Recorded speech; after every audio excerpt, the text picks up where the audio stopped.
Some people fail in this business because they does not follow the right system. Guys, totoo yun eh. Minsan, ang isang bagay kapag medyo madali, ayaw mo sumunod kasi nadadalian kayo. Just follow the right system. Lagi mo narinig yan, alam mo? We have the system. Just follow the system para maging successful. Yan tanong, ano ba yung sistema? Ang in global, ang sistema ang magpapayaman sa inyo. Yung mga McDonald's. Ano ba ang business nila? Yung mga burger? Hindi. Yung sistema nila. Tama? Kasi kung mabubuti ng McDonald's, pare-pareho timpla ng burger nila at spaghetti. System ang tawag doon. Wala akong nakita McDonald's, iba-iba lang sa timpla ng mga spaghetti. Grabe, ito spaghetti, ito puro hotdog lang. Ito puro ketchup, di ba ang sauce? Diba? Hindi iba-iba, pare-pareho yung sistema. Guys, good news po. Lahat ng Imamasain Global sumunod sa sistema. Yung sistema na yun, tawag ko doon, proven system.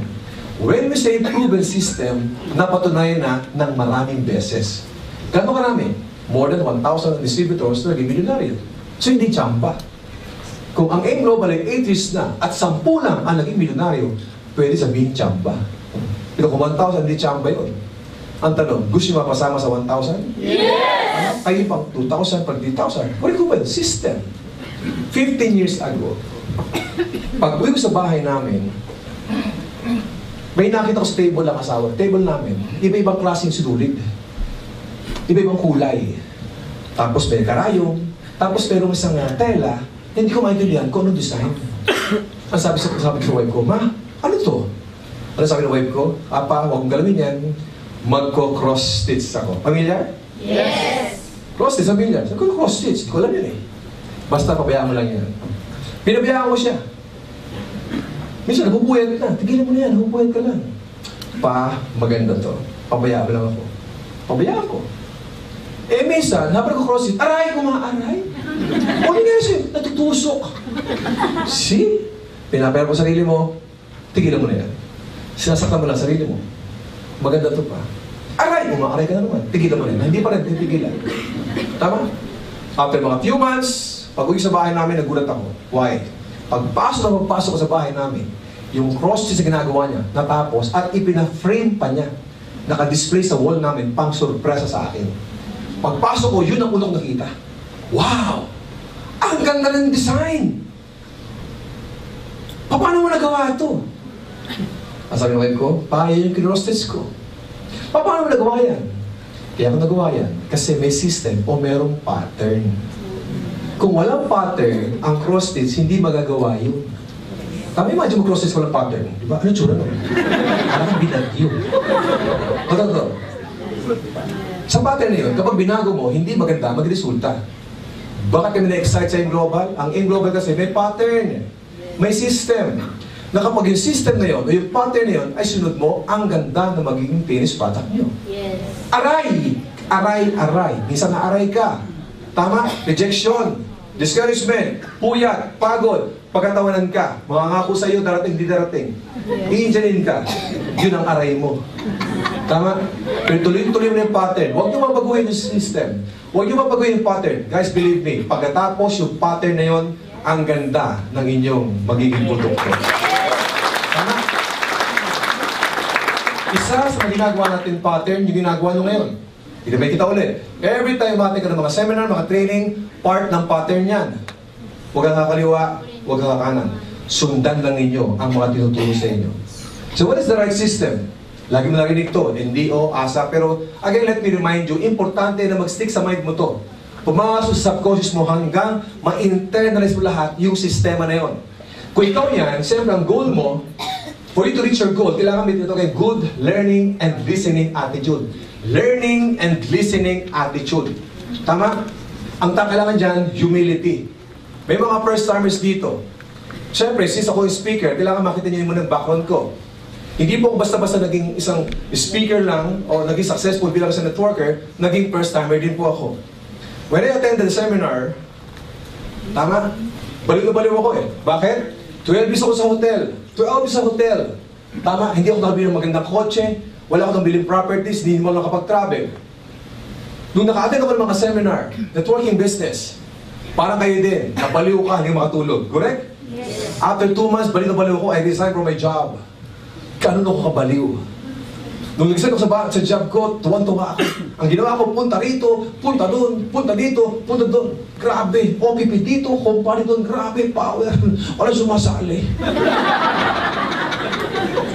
Malamang nangyayari sa inyo yun. Yes! Kaya ka nga aalis eh, kaya ka nahirapan eh, kaya ka magkukwit eh, kasi wala maniwala sa inyo. Alam mo, sabi ko sa sponsor ko, bro, ba't mahirap? Nahirapan ako. Ang sponsor ko, staff ko sa hotel. Sa mga first timer again, ang dali ko trabaho, boss ako sa hotel. 5-star hotel sa Ross Boulevard, sa front office. Magandang position ko. Ang nag-advise sa akin, desk clerk ko. Bakit ako nag-join? Because of challenge. Nung kayo mo sa mga seminar, ano na witness yun sa mga seminar? May mga testimonies, yung mga sharing, kinukwento yung mga success stories nila. Iba-iba yung mga background, estudyante, housewife, negosyante. Iisa sinasabi, gumanda ang buhay nila. Bakit ako nag-join? Because of challenge. Ang nagsagda, security guard eh. High school graduate, kumikita ng 100,000 pesos per month. And that was year, 1998. Para kumita ka ng 100,000, 1998. Malaking pera yun. Ang sabi ko sa sarili ko, kung nagawa na security guard, walang reason para hindi ko magawa. Resign after 2 months. Power, wala sumasama sa akin. Ano ginawa mo? Siyempre, tatuloy mo yung sponsor mo. Apply ba't ganito? Bakit ang hirap? Walang maniwala sa akin. Alam mo sabi sa akin, apply ko? Hay ko, ano ba sikreto? Ang walang sikreto. Sir, may system. May sistema. Ano yung sistema? Yung sistema, ituturo ko sa'yo. O gusto ko yun. Ha? Ano yung sistema? Sir, ang sistema, kailangan lahat na sabihin ko, ituro ko, sundin mo. Ang hirap nun. Tuturuan niya daw ako. Ako yung boss niya.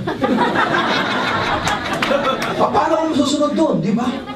Alam mo, sabi sa akin, sir, kung pag-usapan ng hotel, lahat na ituturo mo, susundin ko kasi alam mo yan. Pero pag-usapan ng networking business, ako nauna ang may alam. At kung gusto maging successful, sir, wala kang choice. Gusto ko maging successful, wala kang choice. Anong gagawin ko? Mag-humble down ka. Ano mag-humble down ka? Sumunod ka sa akin. Tanggalin mo ang laman ng isipan mo. Why? Pag ikaw punong-puno ng kaalaman ng isipan mo, mayroon bang turuan. Ang isang bagay pag madali, tuturo sa'yo, sabihin mo, yan lang ba ang sistema? Napakadali naman. Ang madali, ayaw mo sundin. Kasi parang nai-insulto ka eh. Parang nauuto-uto eh. Ang dali-dali yan eh. Yun na nga eh. Madali na nga, di mo sundin. Madali na nga, di mo sundin. Pinahirapan nyo pa sarili nyo. Parang iba sa inyo. Naghahanap kayo magandang training? Malalalim na training? Ba't ba palalim ng training? Tama? Ano ba kailangan nyo? Matuto na simple. Huwag yung gawing komplikado. Ano yung simple? Ano yung basic? Look at this. Kaya minsan, kung sino magaling sa global, na pag-iwanan. Ang magaling, mahirap turuan. Yes? Yes. Dati, nung panahon ni Omar, tatay mo Omar, pag basketball, may Chris Toyota ba yun? Ano si Omar? Kayo, alam niyo yung Chris Toyota dati? Okay bro, kayo mismo, malamang si Chris Toyota, mga panahon nyo, di ba? Joverski, Fernandez, alam mo yung mga basketball dati? Pag nagbabasketball, ang score umabot ng 150, 170. Bakit? Kasi dati, kapag nagbabasketball ang mga player, pag hawak ng bola, tatakbo. Tapos shoot. Pagpasa bola, takbo sa kabilang opponent team, takbo, shoot. Ang bilis ng score ng palitan.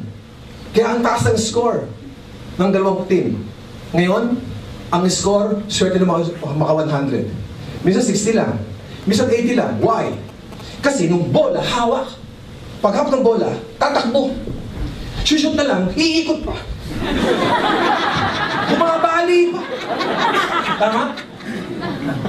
Bumabali pa, nagmamagaling. Nauubos ang oras.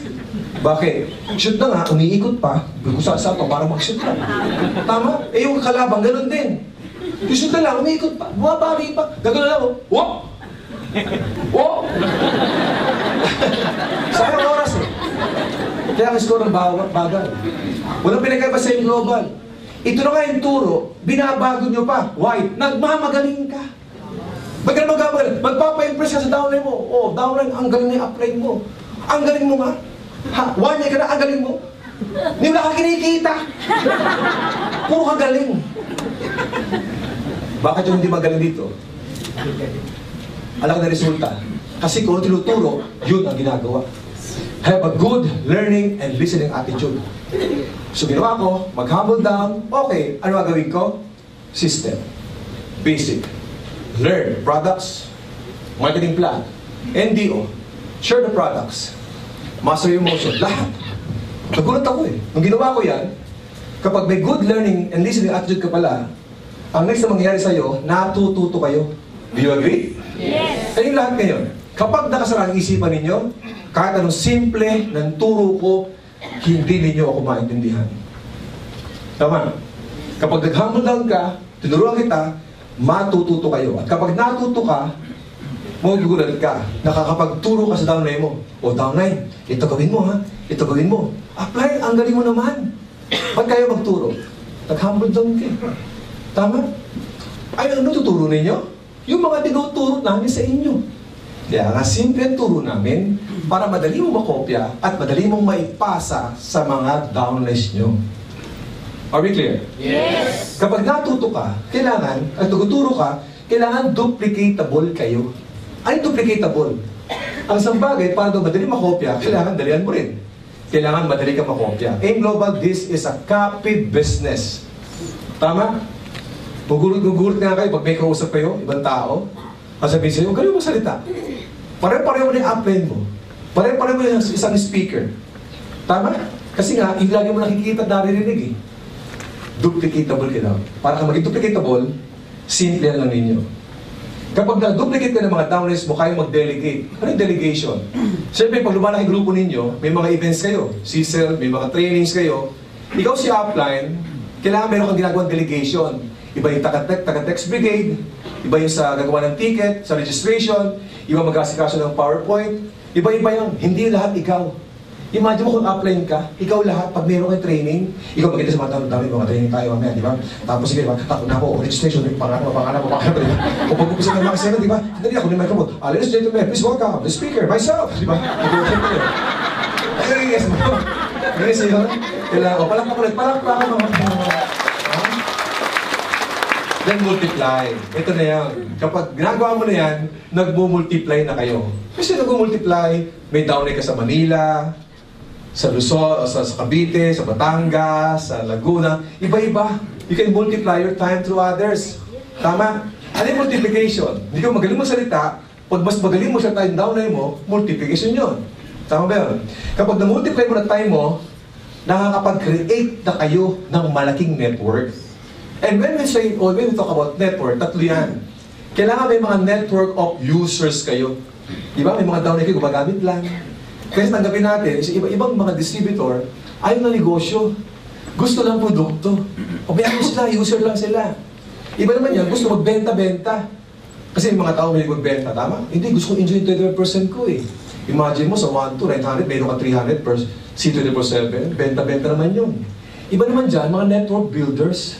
Ang ginagawa ng network builders, may mga downlines yung nagbibenta rin, gumagamit din, at the same time, nagre-recruit din ng kapwa ng distributors. Kapag nakapag-create ka ng network, natural, money, income will follow. Kapag ang income mo dumating, siyempre yung goal mo, house and lot, savings, kotse, travel, nandiyan na yan eh. Kaya pala ang tanong, eto, upline. Bakit kaya hanggang ngayon, hindi ko pa nakuha yung dream car ko? Hanggang ngayon, di ba nakapag-travel? Sa Hong Kong o Singapore. Bakit? Kasi wala ka bang income. Tama? Wala ka bang income. Kaya walang income, wala ka bang network. Hindi mo kasi kaya i-multiply sa sarili mo sa ibang tao. Hindi mo kaya i-delegate ang sarili mo sa downlines mo. Hindi ka kayang i-duplicate. Wala kang may turo. Kasi wala kang alam. Ba't ka wala kang alam? Kasi pasaway ka. Ibig sabihin, kung ano ang magiging resulta mo, yaan ay nanggaling sa iyo. Kung negative result, kung positive result, ikaw ang gumagawa niyan. And that is the system. Are you learning? Yes. Now, some people fail in this business. Why? Because they does not do this business daily. Tama, kung kailan na maisip, doon mag-i-aim global. Kapag komportable, doon lang. Kaya negosyo to eh. Ang negosyo kailangan everyday. Yes. Diba? Ay, ano ngayon? Naku, ngayon? Naku, bilog ang buwan. Bawal mag-OPP. Ang dami yung kasabihan. Minsan may mga distributor, bago lumabas ng bahay, tumitingin muna sa horoscope. Paglabas ko, ano ba maganda ba ang buhay ko ngayon? Kung meron ba ako may gilang bago? Uy, naku, sabi dito, huwag lalabas pag may nakita ng pusa. May pusa doon sa labas. Ayaw, may prospect pa naman ako. See? You have to do the business every day. Do the business every day. So when you say do the business every day, ang negosyo, meron kang sari-sari store. Ang sari-sari store ba? Uy, half day lang kami everyday. Iba pag may tindahan kayo, mas maganda, umagang bubuksan mo, at isasara mo yung late na kasi sayang mga customer. Tama? Imagine kahit pagod na pagod ka at may customer, hindi mo isasara yan. Kailangan ang thinking mo sa global, negosyo talaga. Na everyday bukas. Everyday ginagawa mo. Ano ba yung everyday ginagawa? Everyday nag-OPP? Iba-iba yun. Hindi ba everyday nag-OPP ka? Ibig sabihin, meron kang time para magdala ng mga seminar, magbenta ng produkto, gamit ng produkto, mag-follow up, mag-goal, makapagkwentuhan, manood ng mga motivational movies, maging ng mga positive books, lahat yan. Part yan. Basta everyday, ginagawa mo, laging related sa business natin.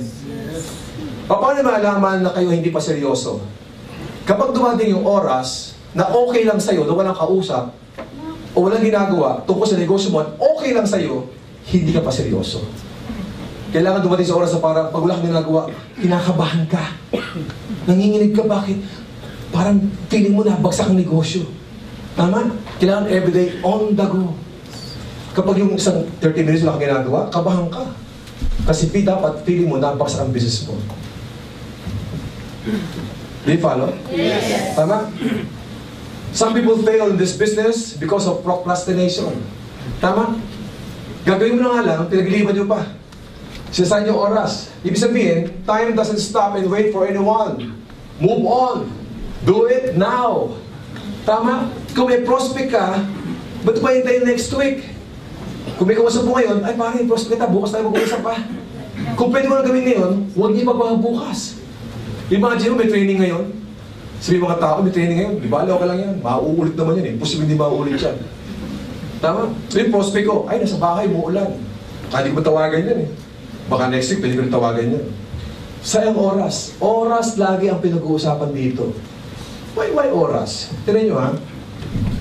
Yung kaya mong gawin ngayon, gawin mo na. Tama? Tama ba yun? Yes. Kung kaya mong gawin ngayon, gawin mo na. Yung prospect mo kasi, pag prospect mo, hindi mo kinausap ngayon. Tama? Eh, paano yan pag nakita ng mga kaibigan mo yun? Diba? Kasabay. Iba, sa dami nyo ngayon, side office, may mga seminar sa labas. Yung prospect mo, kung wala man dito, baka nasa labas, umaattend din sa ibang seminar. Kasi hindi mo agad inimbitahan. Yes? Now, some people fail in this industry because they complain too much. Walang ginawa kundi mag-complain na mag-complain. Ano ba yan? Seminar na naman. Ang ina na air code. Lahat complain. Do not complain the swimming pool if you don't know how to swim. Tama? Kailangan matuto kayo. Ang dapat yung gawin? Do not complain, just work. If you do not like the crop you are reaping, check the seed you are sowing. Lagi kong bine-mention yan. Favorite ko yan eh. Diba? Ibang tao kasi, gusto makapag-create ng maganda resulta, wala mo ginagawa. Tama? Gusto mo bagong buhay nyo, wala ka naman time na ginagawa para mabago ang buhay ninyo. Hingi ka na hingi ng magandang buhay, wala kang ginagawa aksyon. Hindi pwede yun. Kaya kami minsan, sabi sa OPP na rin, di ba? Ang tao daw kung walang pera, okay lang. Ang hindi okay, wala ka lang pera, wala ka pang ginagawang paraan. Do you agree? Yes. Problema niyo may pera? 5 years ago, problema pera din eh. Kapag wala kang ginawa ngayon, 5 years from now, you have the same problem, pera pa din. Huwag ka mag-complain na mag-complain, just work. Alam ko yan eh. Kasi ako din yung distributor before, complain na complain.